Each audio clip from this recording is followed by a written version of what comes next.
अस्सलाम वालेकुम, कैसे हैं आप। कल की वीडियो में हमने कवर किया था रूल ऑफ मनी नंबर 1,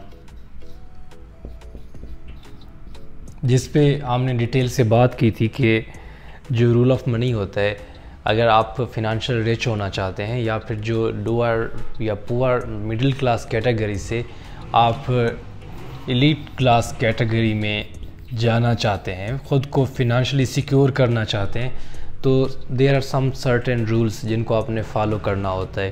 पहला जो सबसे रूल था वो ये कि never ever work for money, become so able that money will work for you, कि पैसे के लिए कभी भी काम ना करें, इतने काबिल हो जाएं कि पैसा आपके लिए काम करे। अगर हम दूसरे रूल की बात करें तो दूसरा रूल ये है कि how to manage your money, आपके पास जो इनकम आ रही है उसको किस तरह से मैनेज करें। मैनेज योर डॉलर, हाउ, किस तरह से आप अपनी जो इनकम है, आपके पास जो रिसोर्सेज हैं, आप किस तरह से उसको मैनेज कर सकते हैं। देखें, जिस तरह कल हमने बात की थी कि हर चीज़ के कुछ रूल्स होते हैं, जब आप उन रूल्स को फॉलो करते हैं तो आपके लिए उस चीज़ को मैनेज करना, उसको फर्दर प्रोसीड करना और इफ़ेक्टिवली लेके चलना इजी हो जाता है। अगर रूल्स की वैल्यूएशन होगी तो then you can succeed in that particular field. तो पैसे के भी कुछ रूल्स होते हैं। अगर हम पैसे को मैनेज करने की बात करें तो एक फार्मूला होता है जिसको बोलते हैं 50, 30 एंड 20। 50, 30 एंड 20। 50% आपकी जो इनकम जो भी आ रही है उसमें आप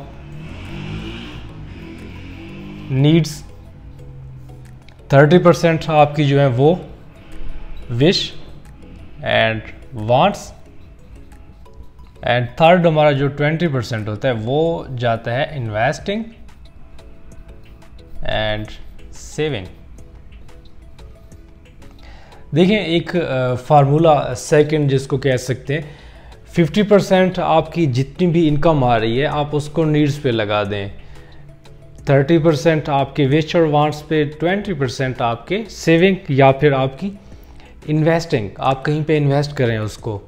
अगर हम इसको फर्दर कैटेगराइज करें, क्लासिफाई करें फॉर बेटर अंडरस्टैंडिंग, हम एक सर्कल बनाते हैं, उससे आपको मज़ीद बेहतर इजीली इसकी अंडरस्टैंडिंग हो जाएगी। लेट्स सपोज एक रफ सर्कल है, उस पे आप 50% आपकी जो भी इनकम आ रही है वो नीड्स पे। आई होप ये जो सर्कल है इससे आपको बेटर आइडिया हो जाएगा। 30% आपकी जो है इनकम वो विश एंड वांट्स, 20% आप सेव करें, सेविंग एंड इन्वेस्टिंग। देखें, अगर हम इनको फर्दर कैटेगराइज करें कि नीड्स क्या होती हैं, विश वांट्स क्या होती हैं और सेविंग क्या होती हैं। नीड इज़ समथिंग जिसके बगैर आप का गुजारा नहीं हो सकता। नीड्स क्या होती हैं? नीड्स वो चीज़ें होती हैं जिनके बगैर आप सर्वाइव नहीं कर सकते। लेट्स सपोज आपका फूड सेक्शन हो गया, आपका हाउसिंग, अगर आप रेंट पे रह रहे हैं तो आपने रेंट देना है, आप उसके बगैर नहीं रह सकते, घर के बगैर that's not possible to survive. Food हो गया, हाउसिंग होगी, और जो बेसिक सर्वाइवल के लिए आपके क्लोथ्स, तो ये चीज़ें आपकी नीड्स में आती हैं जिनके बगैर आप नहीं रह सकते। आपने हर हाल में ख़ुद को फाइनेंस करना है, ख़ुद के जो रिसोर्सेज हैं उनको, इन नीड्स को फिल करने के लिए आपने वहाँ पे ज़रूर कुछ ना कुछ अपनी जो इनकम है, अपने जो रिसोर्सेज हैं उनको यूटिलाइज़ करना है। देन अगर हम बात करते हैं विश एंड वांट्स की, तो विश एंड वांट्स हमारे पास नीड्स से थोड़ा सा ऊपर जो हमारी डिज़ायर्स होती हैं वो हमारी विश एंड वांट्स में आ जाती हैं।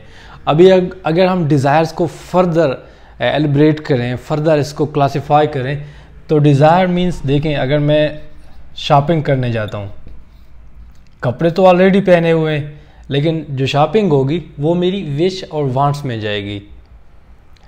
अगर लेट्स सपोज टूर पे जाते हैं कहीं, अगर कहीं डाइनिंग आउट, कहीं बाहर खाना खाते हैं दोस्तों के साथ, कहीं टूर पे जाते हैं, कहीं शॉपिंग करते हैं, तो ये सारी चीज़ें विश और वांट्स में आ जाती हैं। विश और वांट्स वो चीज़ें हैं अगर हम उन पे स्पेंड ना भी करें, हम ऑलरेडी सर्वाइव कर रहे होते हैं। Means these things are not necessary for our survival, but these things are needed.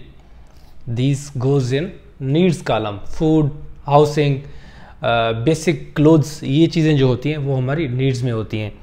80% आपकी जो इनकम थी वो चली गई नीड्स और वांट्स पे। जो यहाँ पे बचता है 20%, that is most important to get financially free and get the financial freedom. 20% अगर आप सेव करते हैं, आप इन्वेस्ट करते हैं, तो ये will be the benchmark for your financial stability. अगर हम इसको फर्दर क्लासिफाई करें कि जो 20% लेट्स सपोज हमने अपनी इनकम से निकाला, वो सेविंग और इन्वेस्टिंग में किस तरह से हम उसको फर्दर लेके जा सकते हैं। देखिए, आपने अपनी इनकम से जब 20% निकाला तो आप उसको बैंक में डिपॉजिट करा सकते हैं। आप इस 20% से गोल्ड, सिल्वर में इन्वेस्ट कर सकते हैं। आप इस 20% से रियल एस्टेट, स्टॉक में इन्वेस्ट कर सकते हैं। आप इस 20% को बॉन्ड्स में लगा सकते हैं। तो these are different type of investments जहाँ पे आप अपनी जो सेविंग होती है, अपनी जो रिसोर्सेज इनकम होती है, उसका 20% यहाँ पे यूटिलाइज कर सकते हैं।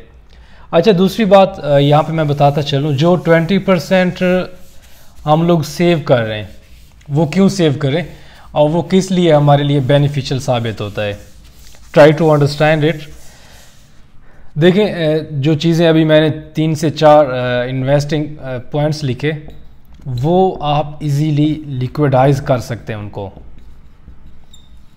लिक्विडाइज means let's suppose in case of emergency, आपको कहीं पे एमरजेंसी पड़ गई तो आपके पास जो सॉलिड एसेट्स होते हैं आप उनको लिक्विडाइज कर सकते हैं।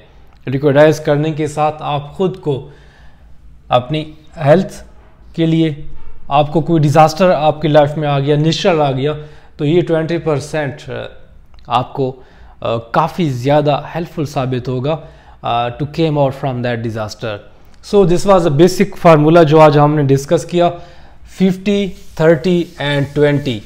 हमेशा अपनी लाइफ में कुछ रूल्स को फॉलो करें अगर आप उस पर्टिकुलर फील्ड में ग्रो करना चाहते हैं, उसमें आगे जाना चाहते हैं। Otherwise without following the rules you will end broke and will not succeed in your life। देखें, ये जो बेसिक फार्मूला था, इसको हम अगर एग्जांपल में लें, just let's suppose we have 1 person जिसकी सैलरी 1 लाख है।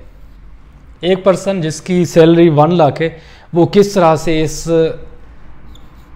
50, 30 एंड 20 प्रिंसिपल जो होता है उसको लागू करें। उसमें ये देखना है कि उस पर्सन ने 50,000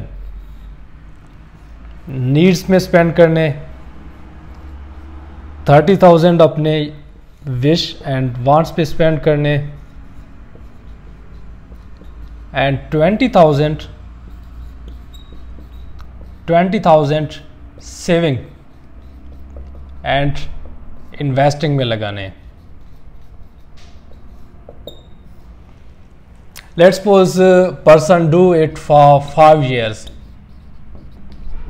5 साल के लिए वो अपनी सैलरी में से, हम इसमें कोई इंक्रीमेंट ऐड नहीं कर रहे और ना ही इस 20,000 की कंपाउंडिंग को ऐड कर रहे हैं। Just we are going simply कि हम किस तरह से इस 20% को यूटिलाइज और उससे मैक्सिमम बेनिफिट्स हासिल कर सकते हैं। उस पर्सन ने 5 years के लिए अपना 20,000 पर मंथ सेव किया और देखते हैं कि at the end of the 5 years उसने कितनी ज़्यादा सेविंग कर ली। 20,000 क्योंकि हर महीने का सेव हो रहा है, हम पहले तो इसको मल्टीप्लाई करेंगे 12 के साथ, ये हमारा आ जाएगा 2,40,000। 2,40,000 इज सेव्ड इन 1 year। एक साल में उसने अपनी जो सैलरी थी उसमें से 2,40,000 सेव कर लिया। जाहिर सी बात है, इसमें से अगर आप बैंक में रखेंगे तो आपको वहाँ पे इंटरेस्ट मिलेगा, अगर आप कहीं पे इन्वेस्ट करेंगे तो आपको उससे कुछ ना कुछ ज़रूर एप्रिसिएशन और आपकी जो वेल्थ होगी वो इंक्रीज़ होगी। हम लेट्स सपोज वो भी ऐड नहीं करते, जस्ट इसी 240 को लेके चलते हैं। अगर हम इसको 5 year के साथ मल्टीप्लाई करते हैं तो ये आपका बनता है 12 लाख। सो जस्ट इमेजिन एक पर्सन जिसने अपनी सैलरी में से 20,000 5 years के लिए सेव किया, at the end of the 5 years उसके पास 12 लाख बचे।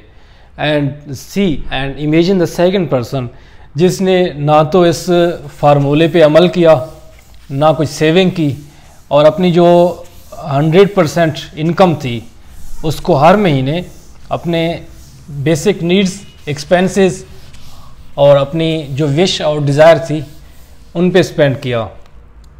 So you can imagine that this simple formula for investing and saving, just 20% can give us major boost in our financial freedom। तो ये हमारा बेसिक फार्मूला था जिसको हम 50, 30 and 20 rule बोलते हैं।